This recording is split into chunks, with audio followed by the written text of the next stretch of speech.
pixka bat harritxuta, bai? Lotzatuta be, bai, ez? Pozik, ze azkenian, rekonozimiento bat danean, pozik jasotzeko kontua da.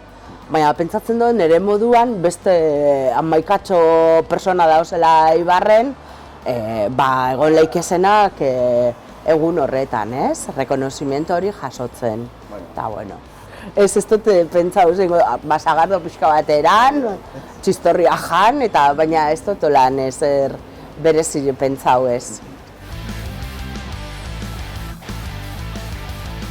Toka huen jakula, ez da? Azkenian, Euskaldunak izan da, beste remedixorik ez daukagu, bestela, akabo. Ez dakit, eskubideak lortzeko burrukanen bia da.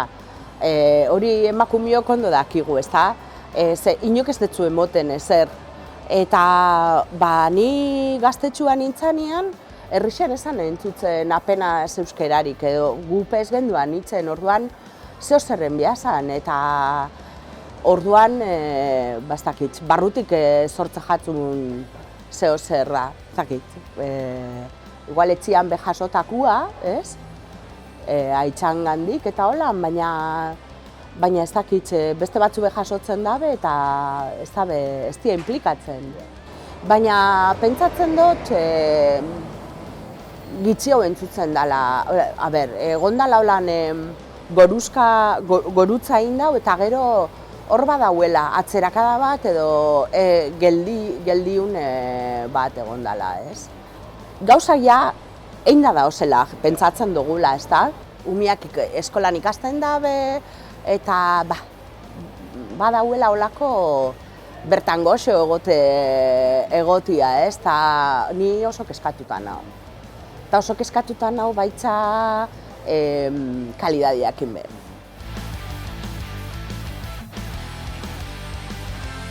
Ez uste dut naizela bakarra edo bakarrenetakoa Ibarko euskeran idazten da, bena. Lehen askoz gehiago, jente gehiago idazten zeban, eta hori da beste, nik dakaten beste penetako bat, euskal kixea, ez? Batuan oso fan zutzua naiz, batu barik ez ginak egongo gauzen lekuan, ez litzake literaturarik egongo gaur egun dauan moduan, lortu ditugun gauzak euskeria irakastia be gatza izango litzake, ez? Zer erakutziko txasu zure etxekua, bai, ezinbestekua da aurrera itxeko hizkuntza handi guztiak eta modernuak esaten dana konbila artean, danak dake batu bat, gaztelaniak batua dauka, frantzesak batua dauka, inglesa batua dauka. Pentsatzen dut, euskal kixak sustraixa diala, eta zenbat eta gehiago ezautu gure sustraixak, hobeto batuan be hobeto funtzionatzen dugula.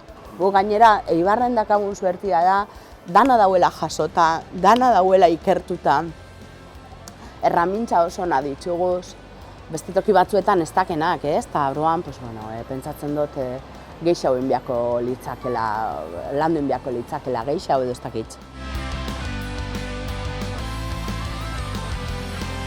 Eta inok ez, oine jenbeilen, jentiak zabaltzen dau, Leiren Arbaizariz-Mendi bere izen abizenekin. Baina orduan ez eguan modan hori, orduan jente guztia jartzen zeban, gatxizen bat, eta ni jarri nahi neban kalamua. Eta kalamua hartuta zegoan. Eta txargain da, goin inguruan, udalekoetan, bederatzi urtean ibili nintzen. Eta han mendi bat zegoan txargain, txintxeta bat. Eta esan eban, kalamu hartuta badau txargain jarriko dut.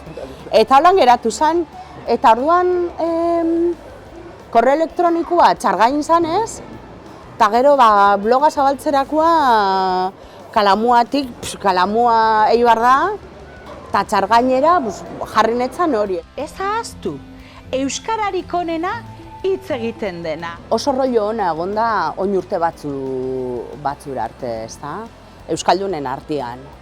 Baina hor ez dakiz gertatu dan, eta jentia dabil kutsilloa aginetan dakala, eta batez be emakumeen kontra.